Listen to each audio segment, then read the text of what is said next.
Copropriétaire et tu as peut-être déjà entendu parler d'assemblée générale ordinaire, extraordinaire, voire même spéciale. Mais difficile de comprendre ce qui les distingue vraiment. Bonjour à toi, je m'appelle John Copro. Dans cette vidéo, je vais t'expliquer quels sont les différents types d'assemblée générale.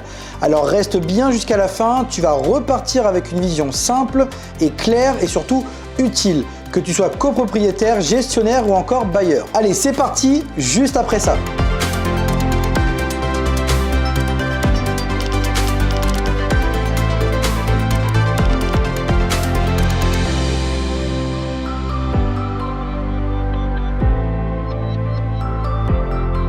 Avant d'aller plus loin, n'oubliez pas d'activer la cloche de notification, de mettre un j'aime à cette vidéo et pourquoi pas me laisser un commentaire, ça fait toujours plaisir. Commençons par la plus courante, l'Assemblée Générale Ordinaire, appelée aussi AGO. Elle a lieu une fois par an de manière obligatoire pour notamment adopter un budget. Son objectif est d'organiser et gérer la vie du quotidien de ta copropriété. On y vote par exemple l'approbation des comptes, l'ajustement et le vote des budgets prévisionnels, la désignation ou le renouvellement du syndic, mais aussi du conseil syndical, les contrats d'entretien, les petits travaux, les questions de gestion courante, bref, c'est le rendez-vous annuel où l'on valide tout ce qui permet à la copropriété de fonctionner correctement. Voyons maintenant un autre cas, l'Assemblée Générale Extraordinaire, appelée aussi AGE. Ici, on sort du cadre de la gestion courante. L'Assemblée Générale Extraordinaire est convoquée pour traiter des sujets importants, voire urgents, qui ne peuvent pas attendre la prochaine Assemblée Générale Ordinaire. C'est notamment le cas pour le vote des gros travaux impactant l'immeuble, tels qu'une rénovation énergétique ou encore une réfection de toiture, mais aussi pour opérer une modification du règlement de copropriété. Par exemple, la création ou la suppression d'un équipement commun ou bien d'autres sujets nécessitant une décision rapide. Cette Assemblée Générale Extraordinaire peut être convoquée à tout moment dans l'année.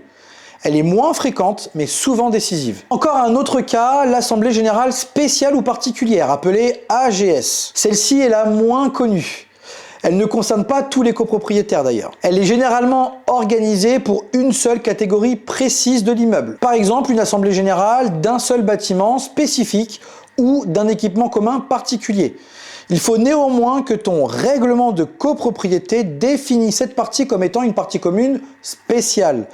Tu l'as donc compris, il s'agit d'une réunion limitée à un petit groupe ayant un intérêt commun et elle permet d'éviter que tout l'immeuble vote sur un sujet qui ne les concerne pas. En bonus, je vais te parler de deux cas particuliers que l'on rencontre en assemblée générale. Tout d'abord, les assemblées générales tenues exclusivement par visioconférence ou en mode hybride. Depuis les dernières évolutions légales, il est possible de tenir une assemblée générale en 100% visioconférence ou en mode hybride, c'est-à-dire certains participants sur place et d'autres à distance. L'objectif principal est de faciliter la participation du plus grand nombre, surtout quand les copropriétaires habitent loin ou ont des agendas chargés. Puis, il y a aussi les assemblées générales tenues exclusivement par correspondance. Dans certaines situations, notamment en cas d'impossibilité de tenir une assemblée générale en présentiel ou en distanciel, l'assemblée générale peut se faire exclusivement par formulaire de vote par correspondance.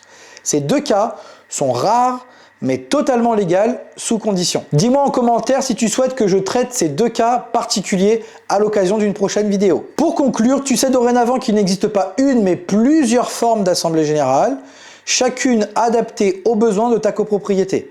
L'assemblée générale ordinaire pour le fonctionnement courant, l'assemblée générale extraordinaire pour l'exceptionnel, l'assemblée générale spéciale pour des groupes bien précis et bien sûr les formats modernes comme la tenue en visioconférence ou le vote par correspondance. Cette vidéo touche à sa fin. Si ce genre de sujet t'intéresse, pense à liker, à t'abonner et surtout, n'oublie pas de me laisser un commentaire pour me faire part de ton expérience. Et quant à moi, je te dis à très bientôt pour une prochaine vidéo sur l'immobilier, le droit et la stratégie patrimoniale.